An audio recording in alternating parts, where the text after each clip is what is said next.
The final whistle blows and Carlos Tevez is mobbed by his jubilant teammates. His brilliant brace has helped Boca Juniors to come from behind and beat rivals River Plate in a vital six-pointer, giving them the momentum in the title race. Sale batalla, sale lejos el arquero, te lleva Carlito, Tevez, libre, golazo, gol! However, beneath the elation, all is not right for Carlitos, and Tevez is a man tormented. He has a huge, potentially life-altering decision to make and is agonising over what to do. Only 18 months into his second spell at his boyhood club, having spent 9 trophy-laden years in Europe, he had a mammoth offer on the table from Chinese Super League club Shanghai Shenhua. If accepted, he would net tens of millions in a calendar year. His heart did not want to leave the club that Tevez himself had described as the best in the world, but his head was telling him to go. It wasn't only the truckloads of cash influencing him, he was having a difficult time with the intensity of the support. If he played badly or the team lost, it was the end of the world for the fans, and in such moments, Tevez could not leave his house, even to take his daughters to school. This was not something he was used to after spending so long in Europe. The media interest around his decision was intense. Most outlets were reporting that the match against Colón, a week after the thrilling triumph over River, would be his last for the club. At La Bombonera, supporters held up signs, begging their icon to reconsider. One distraught fan even ran on and threw himself at the feet of Tevez as he left the pitch in tears. And he wasn't the only one crying. His eldest daughter, Flor, ran weeping into the dressing room. "Please Dad, let's not leave," she cried. The emotions of the moment led him to seek out his manager, Gil Barros-Schelotto.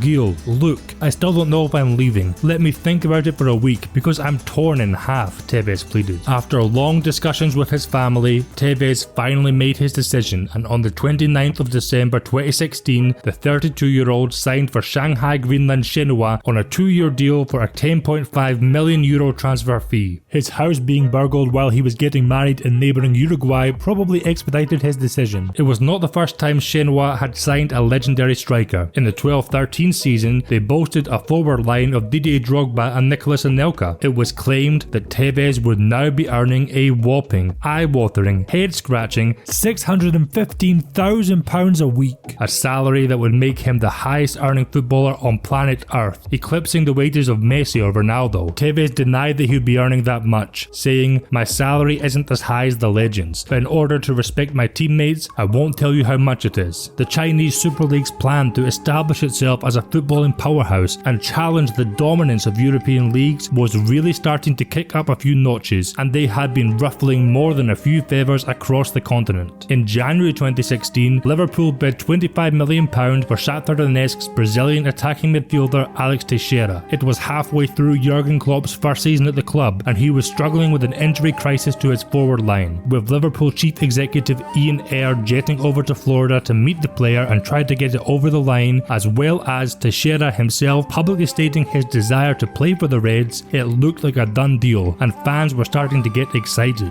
But Shakhtar rejected Liverpool's bid. They had received a much better offer. CSL side Jiangsu Suning tabled a bid of £39 million, nearly $15 million more than Liverpool's. Shakhtar naturally accepted, and so did the player, and on the 5th of February, Teixeira's move to China was announced. It had been the third time in a period of just 10 days that the Chinese transfer record had been broken. First for 29-year-old Chelsea midfielder Ramirez, and then for Atletico Madrid flop Jackson Martinez. Teixeira's signing, however, was the first time that football folk across Europe truly started to be worried about China's intentions. This was not some aging star, no longer desirable to Europe's elite clubs, but instead a highly sought after talent entering his prime years, nabbed from under the nose of a Premier League club. In June 2016, the record was broken again, with Shanghai SIPG splashing out £45 million on Zenit St. Petersburg's Brazilian striker Hulk. Then, 6 days before the Tevez transfer, the CSL made a move which had managers, pundits and fans scrabbling for the panic button. SIPG signed Chelsea's 25-year-old Brazilian midfielder Oscar for yet another record-breaking fee, this time £60 million.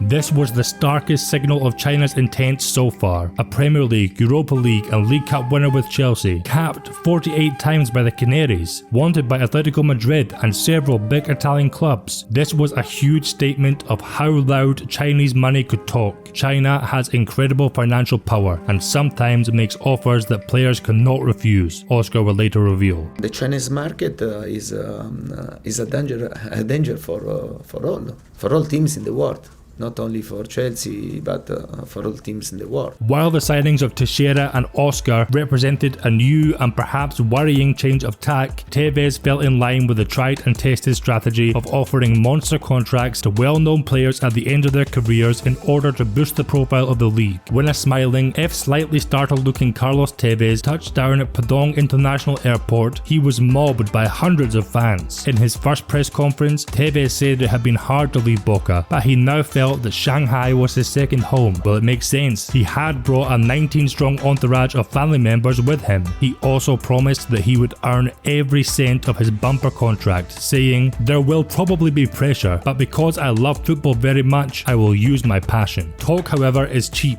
and Tevez's attitude on the pitch and actions off it would show that Shenhua had made an expensive mistake. Tevez made his debut for Shanghai Shenhua on 8th of February in the AFC Champions League. He was largely anonymous as his team were beaten 2-0 by Brisbane Roar and dumped out of the competition. The Roar triumphantly took a dig at Tevez on their Twitter account, tweeting, "Carlos who? It was the worst possible start for Tevez in China." However, he then delighted fans by playing a starring role in the first game of the CSL season, assisting twice and netting a penalty. Unfortunately, this was pretty much the best performance supporters would get to see from their star, as things went rapidly downhill. The next 3 league games passed without a goal for Tevez or a win for Shenhua, and grumblings of discontent were beginning to be heard from the stands. In his prime, Tevez was lauded for his tenacity, work rate and aggression, yet for Shenhua he looked lazy, uninterested and bored. Then in mid-April, a matter of months after his arrival, the majority of fans turned on Tevez, and he faced a massive backlash after showing extremely poor judgment. Tevez had picked up a calf injury, and the first match that he was unable to play due to it, he decided to blow off some steam and take his family to Disneyland. At exactly the same time, his struggling team were battling it out, putting everything on the line to obtain a vital 3-2 win. Angry commenters flooded social media. Shenhua had been through a bad patch. He doesn't know it. When every teammate is working up a sweat, he is chilling out in Disneyland. What a professional, said one.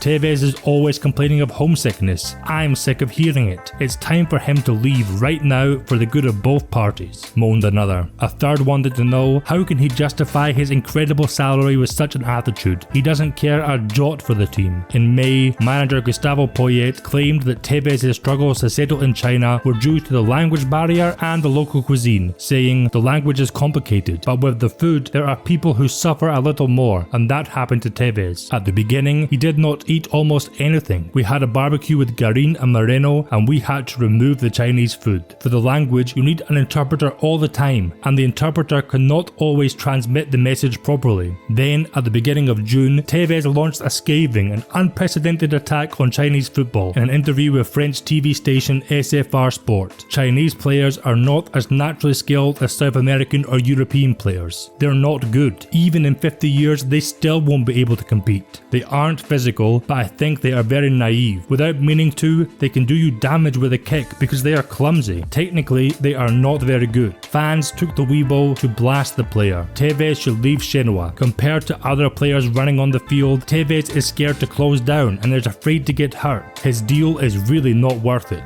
He is here for the high salary and the Disney membership. If he really can't bear it and is disappointed with the team, then do something to lead the team through the rough times, instead of taking strolls on the pitch like a master. In August, Tevez got injured again. He had played only 7 games, notching a meagre goal and an assist since his return from that calf injury at the end of May. Shenhua sanctioned his return to Argentina for treatment. Speculation was rife that he was not going to be coming back to China. He did report fit for duty on time though, but pissed off fans were not impressed and started calling him very homesick boy, as well as booing him on his return from injury. A couple weeks after this, in September, with Shenhua floundering below mid-table, embattled coach Gustavo Poyet decided to quit. Wu Jingyu took over as caretaker manager and instantly laid down the law. He told the press that that Tevez was overweight, unfit, and would not play again for Shenhua till he sorted himself out. Either he had been stocking up while back in Argentina, or he had finally got a taste for Chinese food. Not long after this though, Wu backtracked slightly, perhaps with some pressure from above, saying that he had been impressed by the reaction from Tevez, who had taken it upon himself to do extra training sessions. With his current attitude, we will see a different Tevez, said Wu. That proved to be foolishly optimistic, although he did start scoring more regularly, coming on as a sub to grab scant consolation in a 6-1 hammering at the hands of Oscar's Shanghai Port side, as well as getting a goal and an assist against YB Funde at the end of October, and losing 6 kilograms of padding and coming out saying he would prove the haters wrong. All was clearly not well. He was nowhere to be seen in the first leg of the FA Cup final. No comment was made by the club. He was again conspicuous only by his absence in the second leg as Shenhua won the FA Cup on away goals. It came out that Tevez had hopped on the first plane back to Argentina straight after being left out of the first leg, when he learned he again wouldn't feature in the second. Shenhua ordered Tevez to report for pre-season training by 26th of December in order to save his career in China. He clearly felt it was not worth fighting for, however, and Shenhua terminated his contract on 5th of January 2018, ending a dismal 12-month stay. Our intention had been to bring in an influential star player with high quality, and we all thought Tevez could fit the bill. However, due to a lack of winter training and match fitness, he did not meet our expectations, Chairman Wu Xiaohu told Shanghai TV. The next day, it was announced that Tevez had signed with Boca Juniors for a third time. As much of a nightmare spell it had been in terms of sporting achievements, Tevez had pocketed a reported $40 million for just 20 games and 4 lousy goals. For all you maths wizards out there, that works out at 10 million a goal. All the Shenhua fans were delighted to see the back of him. As far as they were concerned, Tevez had taken their team for a ride and disrespected Chinese football. Although I do feel bad for the fans, I don't have much sympathy for the club. If you throw silly money at a mercenary like Tevez, there should be no surprise if he didn't realise that loyalty and dedication to the team was part of the deal. However, if raising the profile of the club was the aim, then it could be said that Tevez did the job. He regularly hit the headlines the world over while at Shenhua, although rarely for positive reasons. But all publicity is good publicity, as they say. Not long after, Tevez confirmed that it had all been a big joke for him from day one, in an interview saying, "It's fine for the Shanghai coach and president to criticise me. I don't know what I was doing there. It's fine because I was on holiday for 7 months. As soon as I landed in China, I wanted to return to Boca." Not every Boca fan welcomed it back with open arms though.